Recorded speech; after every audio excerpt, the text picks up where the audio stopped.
Army पर राहुल के बयान पर भड़के हिमंता बिश्वा शर्मा और रेखा गुप्ता।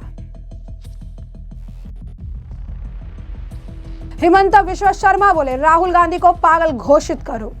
देखिए, राहुल गांधी देश का दुश्मन है और देश का दुश्मनों ने राहुल गांधी को प्लान किया हुआ है। ये जो 10% वाला बात किया है ना, ये देशद्रोह का बात होता है।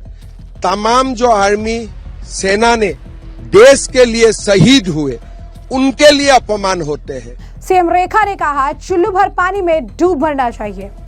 व्यक्तियों के बारे में अपशब्द कह सकते हैं, जो माँ बहनों को गाली दे सकते हैं, जो देश की जनता की गाढ़ी खून पसीने की कमाई खा सकते हैं, उनके लिए मैं इतना कहना चाहती हूँ कि उनको तालाब भर पानी की जरूरत नहीं है, चुल्लू भर ही काफी है। कांग्रेस नेता राहुल गांधी ने बिहार चुनाव के बीच जातीय प्रतिनिधित्व को लेकर सवाल उठाए और इसी दौरान राहुल गांधी ने खास तौर पर भारतीय सेना का जिक्र किया। चुनावी रैली को संबोधित करते हुए उन्होंने कहा था कि देश की 10% आबादी सेना का नियंत्रण करती है। राहुल गांधी का यही बयान सियासी बवंडर बन गया। राहुल गांधी के इस बयान पर बीजेपी ने पलटवार किया और बीजेपी ने कहा कि अब राहुल गांधी सेना में भी जाति खोज रही हैं। राहुल गांधी को पागल घोषित कर देना चाहिए। हालांकि जाति को लेकर राहुल गांधी का ये कोई पहला बयान नहीं है। इससे पहले भी वो इसी तरीके से जो है सेना का जिक्र करके इस मामले को उठाते रहे हैं। राहुल गांधी के अब इसी बयान को लेकर आपको बता दें कि असम के मुख्यमंत्री हिमंता बिश्वा शर्मा ने राहुल गांधी को देश का दुश्मन करार दिया और इस बयान को देश के लिए अपने प्राणों की आहुति देने वाले सभी सैन्य कर्मियों का अपमान तक करार दे दिया।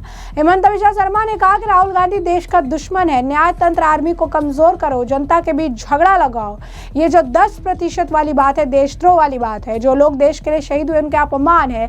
राहुल गांधी को देश के लिए पागल घोषित कर देना चाहिए। जरा सुनिए क्या कुछ कहा हिमंता बिश्वा शर्मा ने। देखिए, राहुल गांधी देश का दुश्मन है और देश का दुश्मनों ने राहुल गांधी को प्लान किया हुआ है। जाके जुडिशियरी को वीक करो, आर्मी को वीक करो, जनता का बीच में झगड़ा लगाओ। ये जो 10% वाला बात किया है ना, ये देशद्रोह का बात होता है। तमाम जो आर्मी सेना ने देश के लिए शहीद हुए, उनके लिए अपमान होते हैं। अभी राहुल गांधी क्या ठीक करेगा? कारगिल में कौन सा परसेंटेज वाला लोग जाके फाइट करेगा? ऑपरेशन सिंदूर में जब पायलट जाके बम फेंकते हैं, वो भी राहुल गांधी का हिसाब में 10%, 20%, 30% का हिसाब में जाना सही है क्या? तो ये बेमतलब का बात करता है, देशद्रोह का बात करता है। और मैं मानता हूं राहुल गांधी जो भारत को वीक करना चाहते हैं, भारत को जो एक अंदर से खोखला करना चाहते हैं, वही लोगों ने राहुल गांधी को प्लान किया है। राहुल गांधी क्यों बार बार विदेश जाते हैं, इनका बारे में हमें सोचना चाहिए।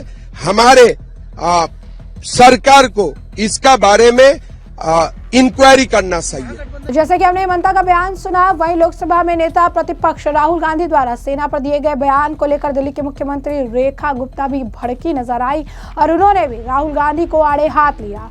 बिहार के गया जिले में उन्होंने एक चुनावी सभा को संबोधित किया और इसके बाद उन्होंने आपको बता दें कि मीडिया में भी बात की और उन्होंने कहा कि राहुल गांधी देश का अपमान करते हैं, विदेश में जाकर भारत की बुराई करते हैं, सेना पर सवाल उठाते हैं, भारत माता सेना का अपमान करते हैं, प्रभु श्री राम के अस्तित्व पर सवाल खड़े करते हैं। उन्होंने कहा कि तालाब भर पानी की जरूरत नहीं है, चुल्लू भर पानी ही काफी है।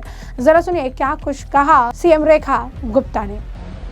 यही पार्टियां जो कि वर्षों से जात पात की राजनीति करते हैं, आज सेना को भी इस दलदल में घसीट रहे हैं। बहुत ही शर्म की बात है। मैं आज एक ही चीज कहना चाहती हूँ, जो लोग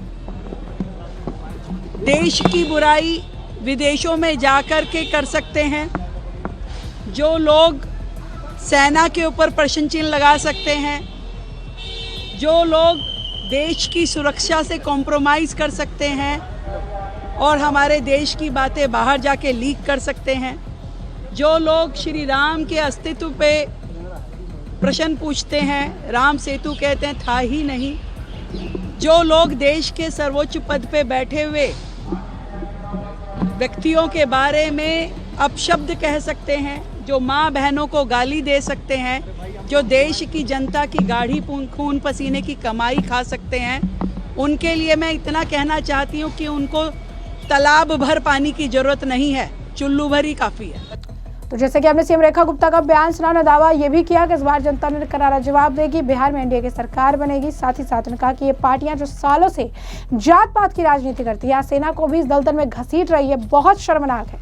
देश की सेना हमारे सम्मान और सुरक्षा का प्रतीक है, उसे राजनीतिक रंग देने की कोशिश निंदनीय है। उन्होंने कहा कि राहुल गांधी और विपक्षी दलों का एजेंडा देश को बांटने का है। जो विदेशों में जाकर भारत की बुराई कर सकते हैं, वो सेना पर प्रश्न चिन्ह लगा सकते हैं, जो देश की सुरक्षा से समझौता कर सकते हैं, जो भगवान श्री राम के अस्तित्व पर सवाल उठा सकते हैं, उन्हें तालाब भर पानी नहीं, चुल्लू भर पानी में डूब मरना चाहिए। रेखा गुप्ता ने कहा कि कांग्रेस ने हमेशा देश की संस्थाओं को कमजोर किया है। सेना का अपमान करना, शहीदों के बलिदान पर सवाल उठाना, आतंकवाद के खिलाफ कार्रवाई पर राजनीति करना, ये कांग्रेस की पुरानी आदत है।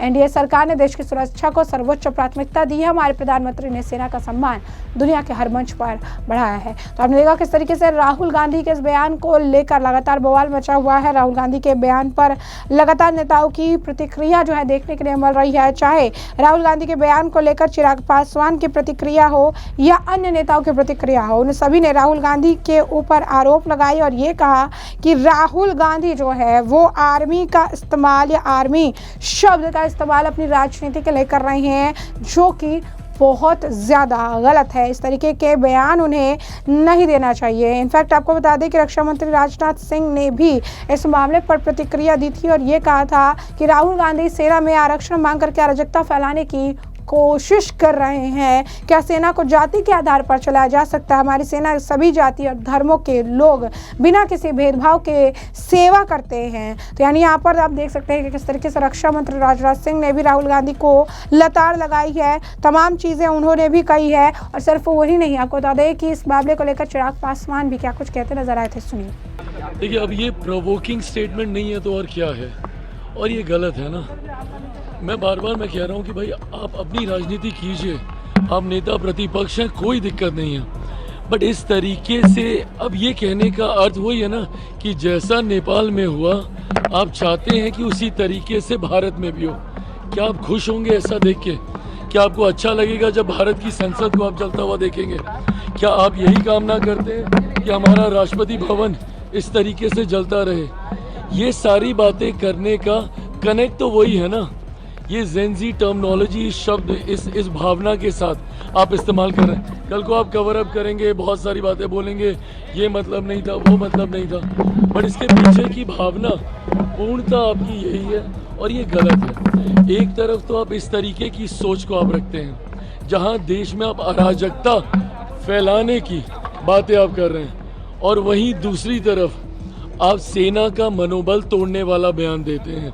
तो अगर 2+2 किया जाए तो इसका मतलब पूरे भारत का सिस्टम को आप कोलैप्स करवा देना चाहते हैं। आप यही चाह रहे हैं ना कि भारत का जितना इकोसिस्टम है वो पूरी तरीके से धराशायी हो जाए। ये एक नेता को ये शोभा नहीं देता, और ख़ास तौर पे जब नेता प्रतिपक्ष हो, लोकसभा में विपक्ष का प्रतिनिधित्व कर रहे हो, ये आपको कतई शोभा नहीं देता। सुबह आप बयान देते हैं कि भैया सेना में 10% लोगों की दावेदारी है, आप सेना का मनोबल तोड़ रहे हैं। दोपहर शाम आते आते आप अराजकता का माहौल बनाने के लिए प्रवोक कर रहे हैं आप लोगों को, और ऐसी बातें अगर लोकतंत्र में नेता प्रतिपक्ष कहे, इसको कतई सही नहीं ठहराया जा सकता। ये इनके बयान न सिर्फ शर्मनाक हैं बल्कि दुखद है। तो जैसे कि हमने चिराग पासवान का बयान सुना, तमाम नेता जो है बीजेपी के इस वक्त राहुल गांधी को इस बयान को लेकर ही घेर रहे हैं और जमकर निशाना साधते नजर आ रहे हैं। तो ऐसे में हमने आपको जो पूरा मामला है ये बड़ा विस्तार से बताया कि पूरा मामला क्या है, किस तरीके से राहुल गांधी ने आर्मी को लेकर जो बयान दिया, इस मामले को लेकर हिमंता बिश्वा शर्मा, रेखा गुप्ता समेत तमाम बीजेपी के और अन्य नेताओं के जो है गुस्सा फूटता हुआ नजर आया। और रेखा गुप्ता ने तो यहाँ तक कह दिया कि चुल्लू भर पानी में डूब मरना चाहिए। तो वही हिमंता बिश्वा शर्मा ने कहा कि राहुल गांधी को पागल घोषित कर देना चाहिए। ऐसे में अब इस पूरे मामले पर अब आपके भी जो राय हुआ हमें कमेंट सेक्शन में कमेंट करके जरूर से जरूर साझा करिएगा। धन्यवाद।